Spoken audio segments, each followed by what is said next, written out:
It's really funny knowing Raya and the Last Dragon and Encanto pretty much had the same type of meeting, but Encanto did it better. Rainbow Ink! Hey guys, and welcome back to Rainbow Ink. It is another Camp Half-Blood, Percy Jackson Friday. I'm wearing my Camp Half-Blood shirt. You probably already read the title already. We're sorting today. And today we are sorting the characters from Raya and the Last Dragon. Hopefully I'm saying that right. If not, I apologize. So for anyone who doesn't know what this is, it's me pretty much sorting characters into the Camp Half-Blood cabins. It's very similar, if not the same thing, to sorting characters into the Hogwarts houses, but it's instead of Hogwarts and the school and all that jazz of that world, it is the Percy Jackson world, it's Camp Half-Blood, it's summer camp. So it's pretty much like that. It's me sorting like on aptitudes, on personalities, on like if they have special powers, if they have gifts, like what kind of person they are in their movie to our shows or... So anyways, I have cards here, so let me real quick show you the cards.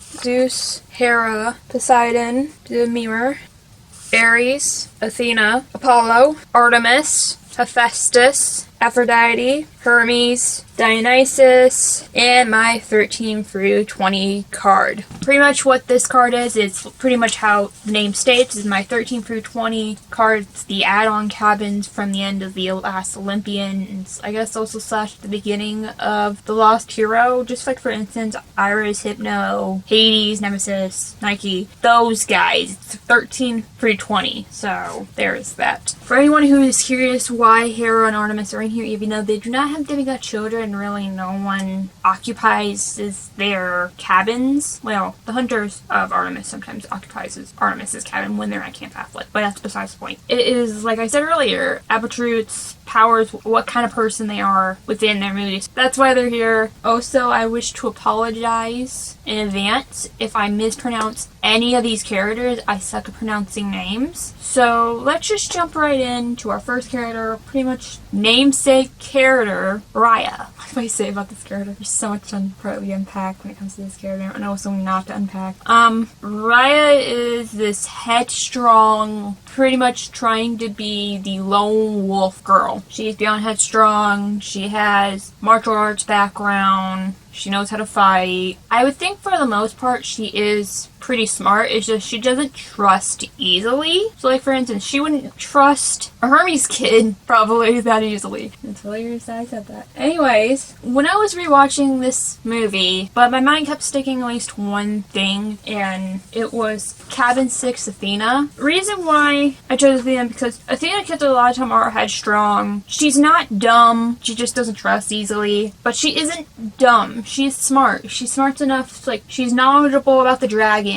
She can easily, like, adapt to her situation, and, like, she is somewhat mature for her age, and she isn't stupid. That's all I'm gonna say. She isn't stupid. I think a lot of times Athena kids are headstrong. Takes them a while, or not at all, to change their minds, that sort of thing. So, yeah, Cabin 6 Athena. I'm probably gonna mispronounce this, but Sisu? She's the last dragon. God, it's this character. I never have liked the happy-go-lucky, dumb, blonde character. I never have, even though this character is not blonde. I've never enjoyed that character because I always thought they were very annoying, and I don't like Caesar. I think the character is very annoying. I think the actress did an amazing job voicing her to be annoying, but I hate how she's pretty much a child rediscovering the world. And on that note, I know immediately with that sentence I would put her in Hebe, but that's one of the options that was running through my mind. The other options was Hecate. She's literally a dragon and gets all her siblings' powers when she touches the stones. Or Poseidon. Poseidon, because she is literally a water dragon. Her main ability before given any of her siblings' abilities was water-based. She was a water dragon. So there's 3 possibilities, but I think I'm more towards landing Hebe or Poseidon. Because the only other place that I can maybe see her in is Hermes. Reason for that is because she's the jokester type. She's the comic relief character. I'm just gonna say it. She's the comic relief character. She's the one making jokes to like try and get everyone to smile and laugh and like all that stuff. She's the jokester. But she would not survive in Hermes' cabin. She would not survive in that cabin whatsoever. Here's the thing. Her being a water dragon, that's just one thing of her. One thing that we barely even get to see in the film. If I was sorting all her brothers and sisters, the oldest brother, the ability was Rain. He would definitely be in Poseidon. The one that can like shapeshift and change herself into humans, Hermes. Just for like those examples. Because those are the two on the top of my head that I can think of. I think, way I said earlier, that she's pretty much a child rediscovering the world. She's a stranger in a new world. Except she's not from Mars. No one's gonna probably get that joke, it's fine. Because she's very naive, and she's discovering everything, like, once again within the world. I think she is the youngest out of all the dragons. Because she is the last dragon. Get it? But she also, I guess, sometimes be smart. I don't know anymore. As you can probably figure out, and what I also said earlier, I don't really like this character because she falls under the trope of I'm a dumb blonde. I'm a dumb happy-go-lucky blonde. Even though she isn't blonde. Maybe she also can fit into the powerhouse moron trope. That one too. But anyways, you guys can yell at me in the comments below. But I think for actually, this might be the way to go. Which is Cabin 18 Hebe. I don't know anymore. Era of youth is discovery, even though she's probably like thousands, billions years old. She's rediscovering the world. She's a stranger in a strange land. All that jazz. Okay. Hopefully I'm saying this right.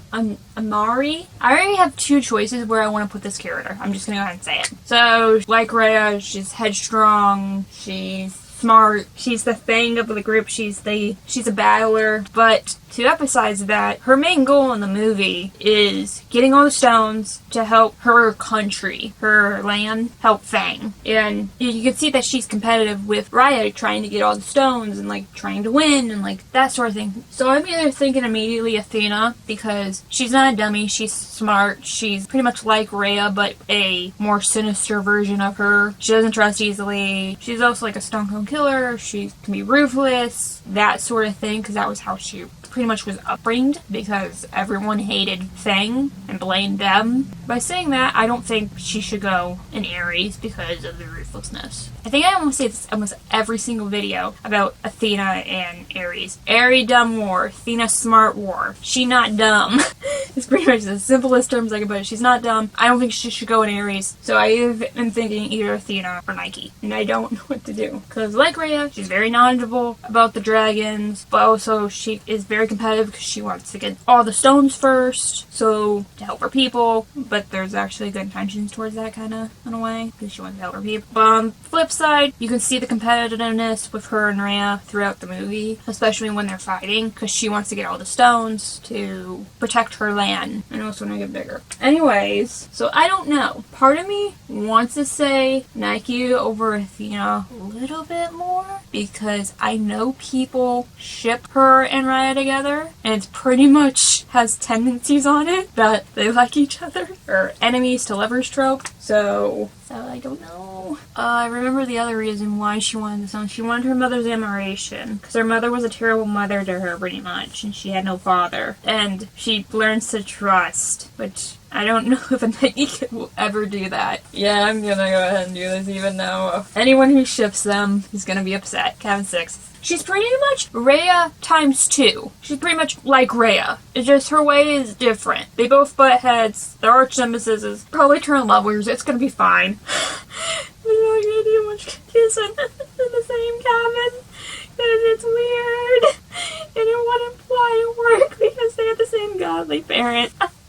Oh my god. You You guys can yell at me in the comments below. Just yell at me, it's fine. I'm fine with this. Anyways, okay, next up, hopefully I'm saying this right, Bound. He's the 10-year-old from Tail who wants to be a cook slash business owner, and he's by himself because his family got taken away by the bad guys. Anyways, part of me does not know what the heck to do with this character because there's no god or goddess of cooking or business owning, or well, maybe Thea's close to this, or even Iris since she doesn't know this. But because he is an orphan, he was on the streets, and he becomes a fast-talking sales businessman. The only place I could think to put him is in Hermes because of the fast-talking, let's make a deal, somewhat sketchy businessman aspect of him. But he, all in all, enjoys cooking, he enjoys food, and also he enjoys money. So, can you fully understand why I thought of Kevin 11 Hermes for this character? It's the only place I can think of putting this character. Hopefully his ingredients don't get stolen, and you guys can 110% disagree with me in the comments below. I know there will be a disagreement. Tell me in the comments below if you disagree. That's completely fine. Okay, so next up, I'm gonna probably say this again wrong. Tom. Okay, I'm just gonna go ahead and say, I know where I want to put him. He is a lovable, loyal giant. Whether it was to his land, since he was the last lone survivor, to his family, to his makeshift family with Raya and Bound and the Sisu and the other child, which we'll get to here in a minute. And I already know where I want to put him, which is Cabin 9, Hephaestus. Hephaestus' kid's main thing is loyalty, and he's pretty loyal. The only other place, no offense, I could think about putting him is in Aries, but it wouldn't feel right putting him in Aries because Tong is more of a loyal than like heartless, cruel general or ruthless fighter. He can fight, but he's loyal. He's loyal, like I said, to his village, to his family that got taken, to the makeshift family with Raya and the kids and Sisu and all those guys. He trusts them and he cares about them. He's loyal to them. So Hephaestus. Okay, well, where are our last characters? I'm grouping them all together. It's 4 different characters, but I'm grouping them all together because they're a package deal. Noi, Han, Ruka, and Diane? I don't know. It's the little girl and the 3 One-Gens. They look like monkeys. And you don't know how much of a somewhat deep dive I had to go for finding those 3 Moche's names. Which I didn't know were those names because they were never used in the movie. They were only used for toys. But they're their names for some unknown reason. I already know where I'm going to put all 4 of these characters. It's very simple, very easy for me because they are literally 3 monkeys and a baby. They're con men. They con people. They thievery. They're hoodlums. They steal people's money. They sucker them in. All that jazz. Cabin 11 Hermes. For crying out loud. Oh god. What is my life right now? I cannot help they were written to be pretty much con men. Alright, those are all the characters. That was the last character, group of character, whatever you want to say. Thank goodness this was over. If there's any characters that I did miss, which I did, tell me in the comments below where you think they should go. If you disagree with any of the sortings that I did today, which is totally okay, please tell me I'm wrong in the comments below when it comes to some of them. I love those types of comments. Anyways, guys, please make sure to like and subscribe. Hit the bell icon to know when I upload because I upload on Fridays or sometimes random videos in the weeks. Who knows anymore? Last video right there. Subscribe everybody with me, and also a playlist of other study videos are right up there. Also will be in the link description below with your Percy Jackson playlist. And I'll see you guys next time here on Rainbow Ink. Bye!